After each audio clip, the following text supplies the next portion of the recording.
চলে এসেছি বাঙাল বাড়ির রান্নাঘরে। তো আজ বাঙাল বাড়ির রান্নাঘরে রান্না হবে। এরকম আমি বাটা মাছ নিয়ে এসেছে, এই যে বাটা মাছ দিয়ে আর ওল দিয়ে, এটা সেই শালগম আর আলু দিয়ে বানাবো। তো আমি কিভাবে রান্নাটা করি আপনারা দেখুন। আমি এখন এই শালগমটা কেটে নেব।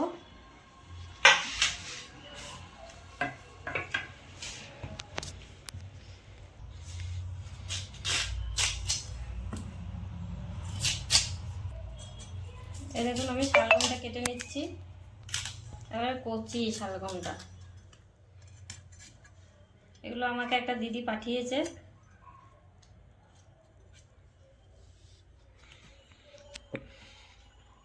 শালগম দিয়ে বাটা মাছ দিয়ে দারুণ খেতে হয়। শীতের সবজি,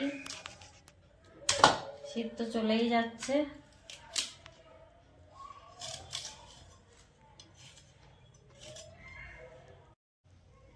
হলুদ দিয়ে দিচ্ছি, নুন দিয়ে দিলাম,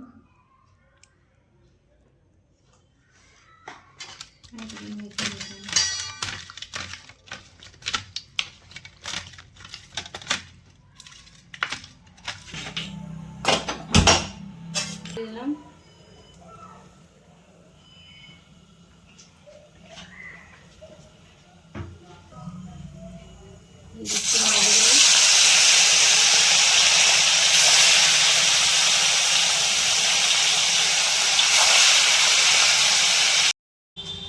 আমি এবার একটু তেল দিয়ে দিলাম।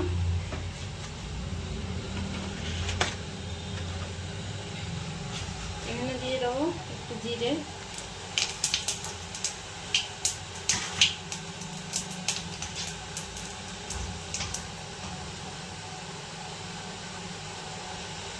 এবার দেখুন ছেড়ে দিচ্ছি শালগম আর আলু।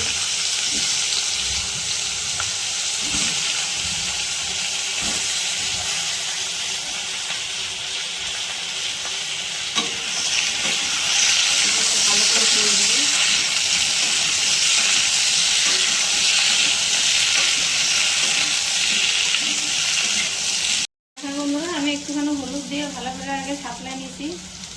এবার দিয়ে দিচ্ছি নুন।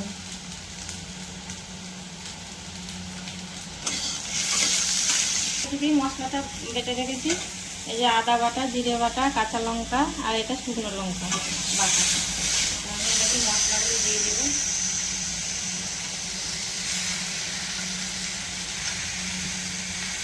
আদা মাছ তো একটু ঝাল ঝাল ভালো লাগবে। দিয়ে দিলাম একটু হলুদ গুঁড়ো।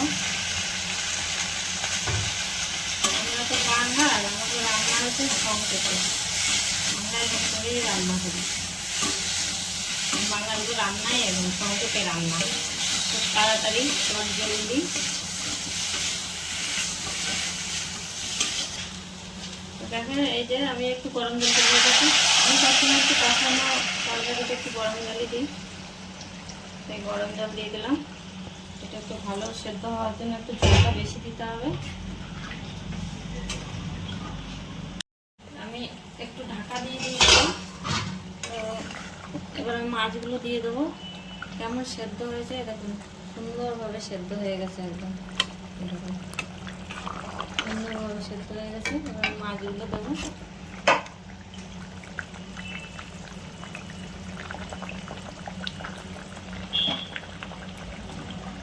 মাছগুলো দিয়ে দিলাম, একটু ঢাকা দিয়ে দেবো। তারপরে আমি নামাবার সময় একটু ধনে পাতা দিয়ে নামিয়ে দেবো।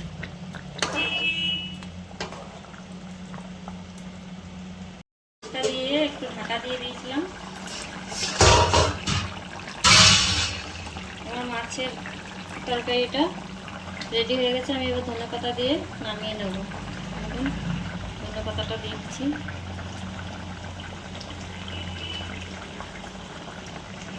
আমার মাছের ওল দিয়ে মাছের ঝোল একদম রেডি।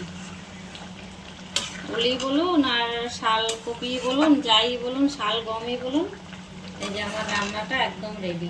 সুন্দর একটা রান্না, একদম সংক্ষেপে হয়ে গেল।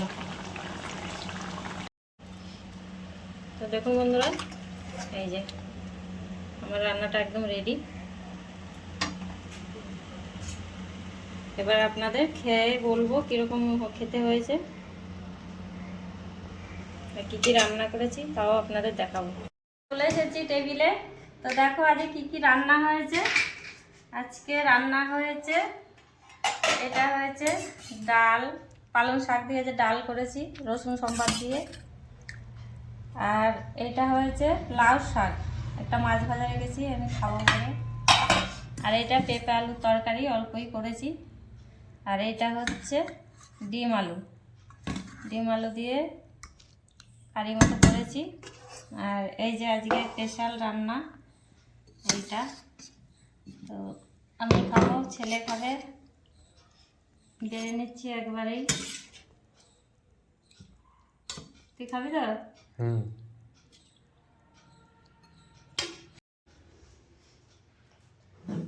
খেতে বসে পড়লাম বন্ধুরা। মাছটা খেয়ে বলো কেমন হয়েছে। ভাজা মাছ দিয়ে একটুখানি খাই, নিজের রান্না নিজে বলো।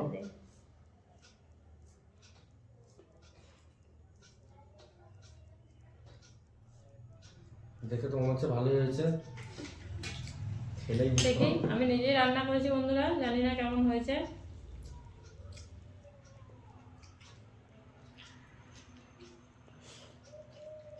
মাছটা আয় খাই, মাছটা লোভনীয় লাগছে দেখে।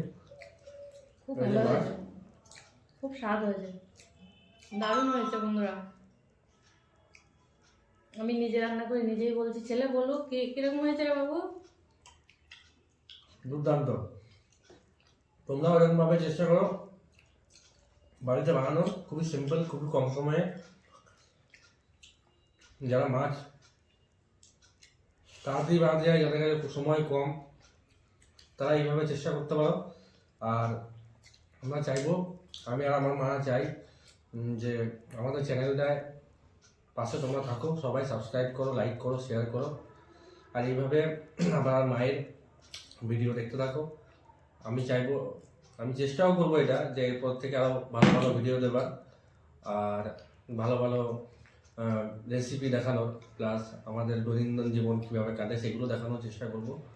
তো তোমরা যদি পাশে না থাকো তাহলে আমরা সেই কনফিডেন্স হারিয়ে ফেলবো, যেটা তো সেই জিনিসটা কনফিডেন্সটা আমরা হারিয়ে ফেলবো।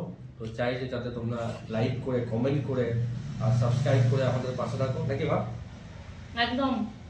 আমি ভুলে গেছি বন্ধুরা, খাবারটা মানে রান্নাটা স্বাদ হয়েছে। কমেন্ট না করলে আমরা বুঝতে পারি না যে সব তোমরা কেমন ভিডিও চাইছো, কি আপনারা চাইছো। সবসময় পাশে থাকবেন, লাইক করবেন, শেয়ার করবেন অবশ্যই, আর কমেন্ট করবেন। কমেন্ট না করলে তো আমরা বুঝতে পারবো না যে কিরকম আদৌ কি ভালো করছি। হ্যাঁ, সেটার জন্য আপনারা অবশ্যই পাশে থেকে কমেন্ট করবেন আর অবশ্যই পাশে থাকবেন।